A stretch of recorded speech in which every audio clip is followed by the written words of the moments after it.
ዴቭ ለአደይ እንጋባ እያላት ነው። አደይ ግን አንተ ዴቭ የሚወድ ወንድሜ ነው ያለችው። የሚገርም ነገር ከአደይ እኔ ራሴ ይሄን ያልጠበቅኩ ነበር። ግን ዴቭ በጣም ትዕግስተኛ ነው። እንዴት ባርኮትን በአንድ ቀን ይሻልሽው እኔን ደግሞ እንዴት ጊዜ ስጠኝ ትለኛለሽ እያለ ተበሳጭቷል። እንግዲህ አደይ በአሁኑ ሰዓት ስለ ቤተሰብ ማሰብ እንጂ ስለ ፍቅር ማስብበት ጊዜ የለኝም፣ ጊዜ ስጠኝ እያለች ነው። ብቻ ለምንድን ነው አደይ ዴቭን የፈራችው? እና እኔ ደግሞ አደይ ዴቭን የምታፈቅረው መስሎኝ ነበር። እና በዛሬ ቀን አንተ የሚወድህ ወንድሜ ነው ያለችው። እንደዛ ነው። ውድና የተከበራችሁ እንደገና ደግሞ ሊዲያ ኤላ ላይ ተለጥፋለች። እየደነሱ ነው። ለምለም መታ እነሱን የያዘቻቸው እና ለምለም በአሁኑ ሰዓት አዝናለች። በአንዴ ኤላ ረስቶኛል ከሊዱ ጋር እየጨፈሩ ነበረ እያሉ ነው። ግን ደግሞ ለምለም እንዳሰበችው አይደለም። ኤላ በጣም ይወዳታል፣ ያፈቅራታል። ለምለም ከሁሉም ሴት የተለየች ሴት እና እንደገና ደግሞ ብቸኝነት ከኔ ያራቀችው ምርጥ ሴት ናት ብሎ እሷን ያሞግሳታል። ቢሆንም ግን ሊዲያ በምንም አታላ በምንም ራሷን ከፍ አድርጋ ኤላን የራሷን ለማድረግ ትሞክራለች። ቢሆንም ግን ኤላ ቦታ አልሰጣትም። ውጪ ብሎ አባራታል ዛሬ። እሷ ግን ልብስን አምጥቼ አንተ ጋር ሊኖር ብላ በልመና እየኖረች ነው። ሰው ራሱ ሲያከብር ነው ጥሩ ነገር። ሊዲያ ግን አበዛችው። ይበቃል በቃ። የሰው ነገር የሰው ነውና ለቀቅ ብታደርገው ይሻላል። ለምለምም ማለቴ አልጠላትም፣ ያው የጊዜ ሁኔታ አልተመቻቸላትም እንጂ ለምለም በጣም ያፈቅራታል። ከሌላ ሴት ጋራ መገናኘት አይፈልግም ኤላ። ውድና የተከበራችሁ ቤተሰቦቼ ሰላማችሁ ይብዛልኝ። እንዴት ናችሁ? እዚህ ቻናል አዲስ የሆናችሁ በቅንነት ላይክ፣ ሰብስክራይብ እያደረጋችሁ ቤተሰቡኑ ሰራተኛ አደይ ክፍል 42 ተለቋል። ገብታችሁ ይሁ ዛሬ እንግዲህ ብዙ ነገሮች ተፈጥሯል። አደይና ዴቭ ብቻውን ሆኖ ሲያወሩ ያለ ያው ለምለምም ከሸኙ በኋላ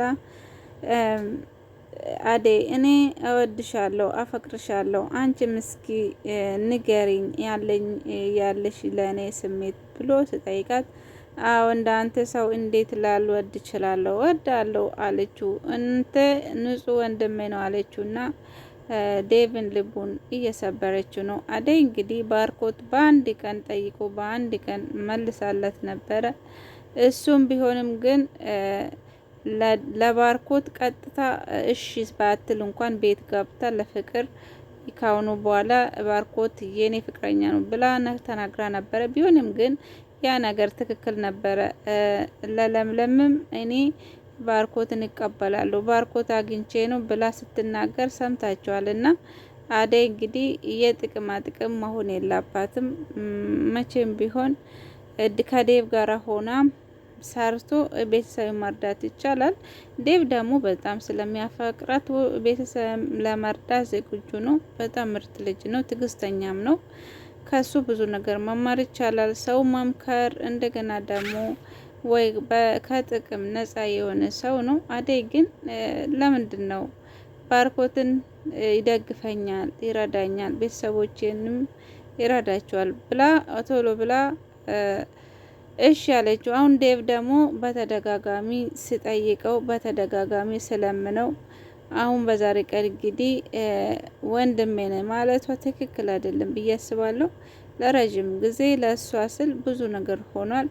ባርኮት እኮ ከቤት ሲያባርር ሌባ ተብላ፣ ዴቭ ግን እንደዛ አልነበረም። ጭራሹንም ለባርኮት ጥያቄ ቀረበላት። ፍቅር አሁን እህት ብትሆን አደይን ታባራለ፣ ፍቅር ብትሆን አሁን ታባራለ ወይ እንደዚህ ብታደርግ ብሎ ብጠይቅ ፍቅር መሄጃ የላትም ብሎ መለሰለት። ግን ደግሞ አደይ መሄጃ የላትም ማታቆ ነገር ማንም ሰው የላትም ብሎ ስመልስለት ያ ጊዜ ነው ወደ ራሱ ተመልሶ የጸጸተው እንጂ ዴቭ ለአደይ በጣም ቦታ ይሰጣል፣ ያፈቅራታል፣ በምንም አይቀይራትም።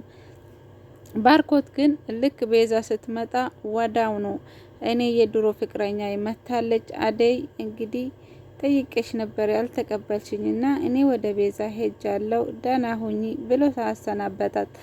አሁን ቤዛ ደግሞ ዛሬ ቤት መታለች። እንግዲህ ቤራን ኳኩታ ለፍቅር እንትን እያለችው ነው። እንግዲህ አሁን እዚህ ቤት ከመጣች ያ ቤት ከባድ ይሆናል። ያ ቤዛም ከመጣች እሷም ኃይለኛ ሴት ትመስለኛለች። ፍቅር እንግዲህ ከዛ ቤት ተማራ ብን ብላ መጥፋቷ ነው። እንግዲህ ቤዛ አሁን ከባርኮት ጋር እኖራለሁ ይሄ ቤት የባርኮት ነው ማለቷ አይቀርም። ግን መታለች ማለት ነው። ፈታ ብላ መታለች። ምን ፈለገ እንደመጣችም አይታወቅም። እንደዛ ነው ቤተሰቦቼ። የለምለም ነገር ደግሞ ያሳዝናል። ለምለምና ኤላ ታውቃላችሁ። ለምለም ኤላ ውጭ ሀገር ሄዳለሁ ብሎ ፓስፖርቱን አዘጋጅቶ ስነሳ በቃ አንተ አትወደኝም፣ ለኔ ቦታ አሰጥም፣ በድሮ ማንነት እኖራለሁ፣ ራሴንም አያቅተኝም፣ ሰርቼ ራሴን አኖራለሁ ያለች ነው። በራስ መተማመና ግን የለምለም በጣም ነው ያስደሰተኝ።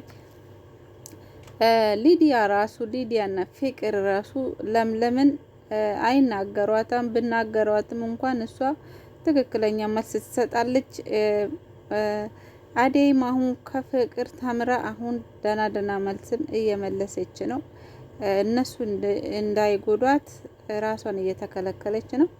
እኔ ለምለምን በጣም ከሷ ያደነኳት ጥንካሬዋ ነው። በቃ ምንም ይሁን ምንም ራሴን አኖራለሁ ሰርቼ ብላ ጥላ ወጥታለች። ቢሆንም ግን በዴቭ ነው አደራ የሰጠው። ዴቭ እንደ ሰራተኛ ቅጠረት፣ እኔ ብር ልክላለሁ ከዚህ ብሎ ለዴቭ አደራ ሰጥቶ ሊሄድ ነው። ቢሆንም ግን አባቱን አመቻችቶ ከዛ በኋላ ወደ ለምለም ልመለስ ነው እንዴ? ኤላ አልተዋትም። ኤላ የተዋት መስሏት ሊዲያ ደግሞ በደስታ ወደ ኤላ ሮጣ ብትሄድም ኤላ ግን እኔ መቼም ቢሆን የማፈቅራት የሚወዳት ሴት ለምለምና ለምለም ብቻ ነ አንቺ መተሽ ከመጨፈር ውጪ ቁም ነገር የሌለች ሴት ነሽ ብሏታል። እውነት ነው። እንኳን ሽሮ እንኳን መስራት የማትችል ሴት ምን ያደርጋል? ልጅ ከወለዱት ልጆቻቸው በረሃብ ይሞታሉ እንዴ? ምንም ቢሆን ወንድ ልጅ ሙያ ያላት ሴት ይፈልጋል። ፍቅር ብቻ አይደለም፣ ትንሽ ለቤተሰቡ እንኳን ሰርታ የምታበላለች ሴት ያስፈልጋል እንጂ እንደ ወንድ ወጥቶ የሚገባ ሴት ከባድ ነው ለሱ ማለት ነው። እና በዛሬ ቀን ራሱ በግድ ነው ያስጨፈረችው። እንጨፍር እያለች አንዴ ወገቤ ያዘኝ እያለች ኤላን እያስቸገረች፣ ፍቅር ደግሞ አደይ ነበረ ወደ ኤላ ቤት የላከችው። አደይ እንግዲህ እጇን ፍቅር እንዳቃጠለችው ታውቃላችሁ። ለዛ ነው በአደይ ቦታ ለምለምን የላኳት።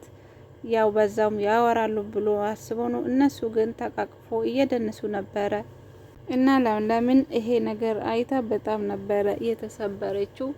በቃ ኤላ በአንድ ረስቶኛል፣ እየጨፈሩ ነበር፣ እኔ ባልመጣ ወደ ሌላ የሚሸጋገሩ ነበረ ብላ ፍርሃት ውስጥ ነው ያለችው። ቢሆንም ግን ጠንካራ እህት አደይ ስላለችላት ይሄ ምንም ማለት አይደለም። አደይ ሊዲያ ከሁሉም ሰው ጋር እንደዛ ነው፣ ተስፋ አትቁረጪ፣ ሌላ ቀን ይመጣል እያለች ታበረታታዋለች።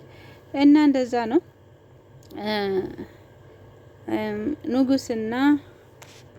ንጉስና ደመቀ እንግዲህ መንገድ ላይ የተቀመጡ አደይን እየጠበቀዋት ነው። በዛሬ ቀን ግን ፍቅር ለማየት ፍቅር ቤት ሄዶ ነበረ። ግን ደግሞ ዴቭና አደይ አይቷል።